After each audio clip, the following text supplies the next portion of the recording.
আসসালামু আলাইকুম ভিউয়ার্স। আশা করি আল্লাহর রহমতে আপনারা সবাই ভালো আছেন। আমিও আলহামদুলিল্লাহ আল্লাহর রহমতে ভালো আছি। অন্যান্য দিনের মতো আজকেও আপনাদের মাঝে নিয়ে হাজির হয়েছি খুবই শক্তিশালী এবং খুবই পাওয়ারফুল চমৎকার একটি পরিসাধনার আমল নিয়ে। তো যাই হোক, বেশি কথা বলবো না, আমলের দিকে চলে যাই। এই আমলটা কিভাবে করতে হবে মনোযোগ সহকারে শুনবেন। ভিডিওটি অবশ্যই প্রথম থেকে শেষ পর্যন্ত দেখবেন, কথাগুলো বোঝার চেষ্টা করবেন।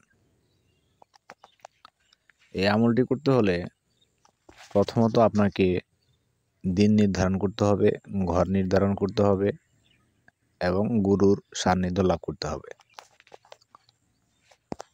তো প্রথমত এই আমলটি আপনারা 18 বছরের উপর থেকে 50 বছর বয়স পর্যন্ত নারী এবং পুরুষ যারা ধৈর্য সহকারে সাহসের সহিত করতে পারবেন, সবাই করতে পারবেন, যে কোনো মাযহাবের লোক করতে পারবেন।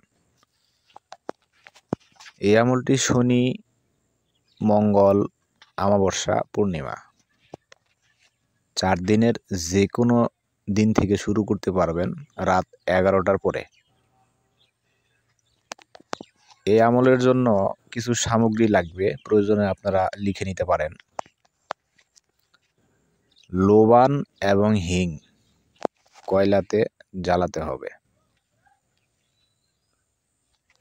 ফাঁকা নির্জন নিরিবিলি একটি জায়গা লাগবে অথবা রুম লাগবে। প্রথমত চেষ্টা করবেন নির্জন নিরিবিলি একটি রুমের ব্যবস্থা করতে, যে রুমে আমল করলে কেউ দেখবে না, কেউ জানবে না, কেউ ডিস্টার্ব করবে না। যে রুমে আপনি আমল করবেন ওই রুমের আশেপাশে কোনো রুম থাকা যাবে না, কোনো সারা শব্দ কানে আসা যাবে না। এই ধরনের রুম ব্যবস্থা করার চেষ্টা করবেন। কোনোভাবে যদি এই ধরনের রুম ব্যবস্থা না করতে পারেন, সেক্ষেত্রে আপনারা নির্জন নিরিবিলি এমন একটি জায়গা নির্ধারণ করবেন খোলা আসমানের নিচে।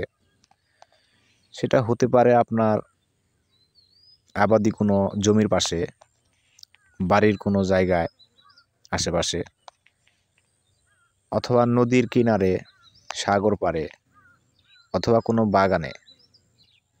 যেখানেই হোক এমন একটি জায়গা নির্ধারণ করবেন যেখানে কেউ আসা যাওয়া করবে না, আপনাকে কেউ ডিস্টার্ব করবে না আমল করার সময়।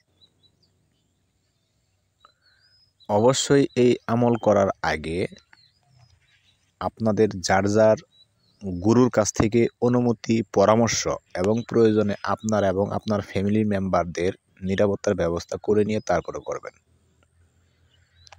ভালো কোনো গুরু অথবা উস্তাদ যদি আপনাদের না থাকে,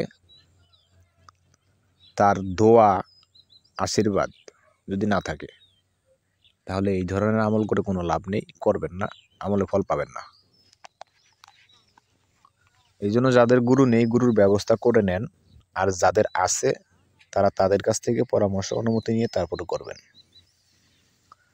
তো যাই হোক, সব কিছু যখন আপনার ব্যবস্থা হয়ে গেছে, তো প্রথমত আপনি যে সমস্ত জিনিসগুলো লাগবে বলে দিয়েছি ওগুলা সাথে করে নিয়ে যাবেন। পাক পবিত্র জামা পরিধান করবেন, আতর লাগবে ভালো সুগন্ধি, এবং ভালো 5টা আগরবাতি লাগবে সুগন্ধি, জায়নামাজ লাগবে। পোশাক যে কোনো কালারের হলেও হবে, সমস্যা নেই। তো যখন আপনি এগুলা নিয়ে জায়গা মতো রেডি করে নিয়ে বসেছেন, তো প্রথমত আরেকটি কথা আমি বলে দিই, এই আমলের জালালি জামেলি পরহেজ করতে হবে। যে কোনো ধরনের মাছ, মাংস, দুধ, ডিম, আদা, রসুন, পেঁয়াজ, বিড়ি, সিগারেট, নেশা জাতীয় দ্রব্য যে কোনো জিনিস, জর্দা, এগুলা সব কিছু নিষেধ, খাওয়া যাবে না কমপক্ষে 7 দিন পর্যন্ত, কেননা এই আমলটি 7 দিনের। তো আপনি সামনে নিয়ে বসেছেন, পূর্ব দিকে মুখ করে বসবেন, এমন অনুযায়ী আপনি জায়নামাজটা বিছিয়ে নেবেন, কয়লাতে লোবান হিং জ্বালিয়ে নেবেন, তারপর চারকুল পরে নিজের শরীর বন্ধ করে নেবেন।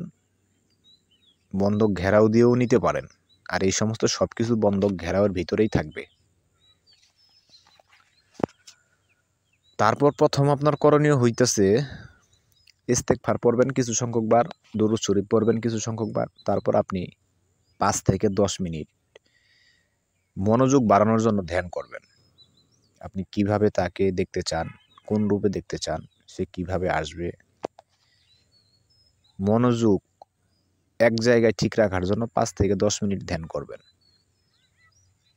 তারপর আপনার করণীয় হচ্ছে আমি স্ক্রিনে দিয়ে দিয়েছি যে কথাটা, শুধুমাত্র এই কথাটা ওয়া শেষ সিন, ওয়া শেষ সিন, এই কথাটা আপনাকে 1001 বার পড়তে হবে। তারপরও পুনরায় আবারও দুরূদ শরীফ পড়বেন, আপনার আমল কমপ্লিট। এইভাবে প্রতিনিয়ত একটানা 7 দিন পর্যন্ত আপনাকে আমল করতে হবে। 7 দিনের আগে যদি উনি আসে বন্ধুত্ব করার জন্য, সেক্ষেত্রে উনার সঙ্গে কথা বলা যাবে না, বন্ধুত্ব করা যাবে না। 7 দিন যখন শেষ হবে, যেই দিন শেষের দিন, সেই দিন আমল শেষ করে তারপরে উনার সঙ্গে কথা বলবেন, বন্ধুত্ব করবেন, ডাকার নিয়ম জেনে নিয়ে বিদায় দিয়ে দিবেন। তো সবাই ভালো থাকবেন। আজ এই পর্যন্তই। আমার জন্য সবাই দোয়া করবেন। আমিও আপনাদের সবার জন্য দোয়া করি। আসসালামু আলাইকুম ওয়া রাহমাতুল্লাহ।